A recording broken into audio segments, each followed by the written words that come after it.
إذاعة جمهورية مصر العربية من القاهرة تقدم كلمتين وبس.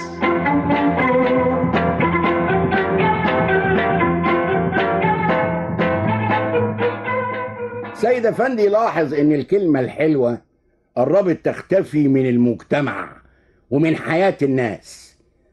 قال لعبده أفندي الحكاية دي. عبده قال له: قصدك إيه بالكلمة الحلوة يا سيد؟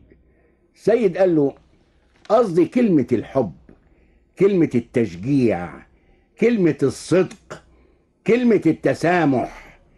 دلوقتي الواحد يدور على أي كلمة من دول ما يلاقيش.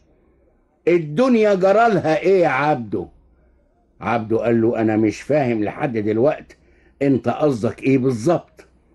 انا بتكلم كلام عام يا عبده، مش بشتكي بشكل شخصي. هديلك مثال علشان تفهم انا عايز اقول ايه. بسأل ديك النهار واحد تاجر صاحبي، بقول له: فلان الفلاني التاجر ده غني ولا نص نص؟ قال لي: غني جدا، عقبال امالتك. قلت له: فلوسه دي جابها منين؟ خلي بالك انا بسأله سؤال بريء.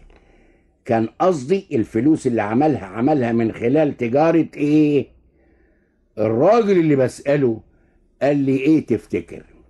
عبده قال له: قطعا بومبا. سيد قال له: بالظبط، هو ده اللي حصل. قال لي: بيقولوا انه بيشتغل في المخدرات في الاول لحد ما عمل فلوس جامدة، وبعد كده اشتغل بالتجارة، علما باني عارف ان البومبا اللي اداها له مش صحيح.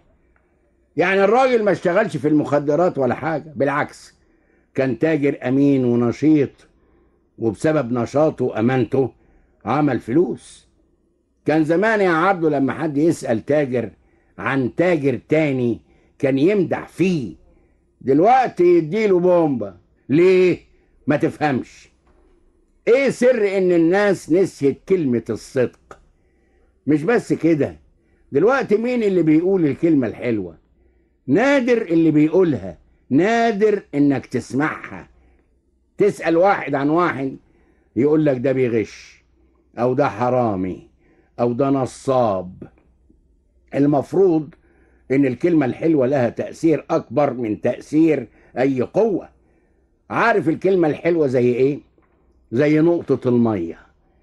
لو رحنا لصخرة ضخمة وضربناها بالمدافع الرشاشة، الطلقة هتخدش الصخرة لكن مش هتقدر تخرمها. لو نزلنا نقطة مية على الصخرة دي بشكل متصل لمدة كام يوم أو كام شهر، عارف إيه اللي يحصل؟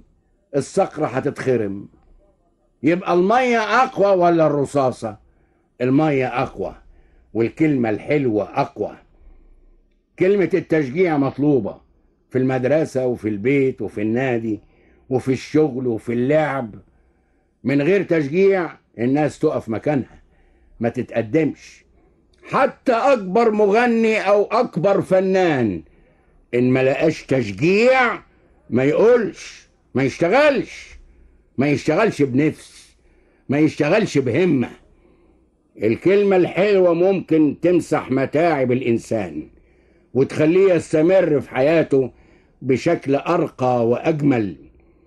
شيء سهل إن الواحد يشخط وينطر وينتقد، لكن الأصعب والأجمل إنك تقول كلمة حلوة تشجع الناس على التقدم وتديهم ثقة في نفسهم. مش كده ولا إيه؟ غدا نلتقي مع فؤاد المهندس، أحمد بهجت، ويوسف حجازي. المخرج المنفذ علي عبد العال.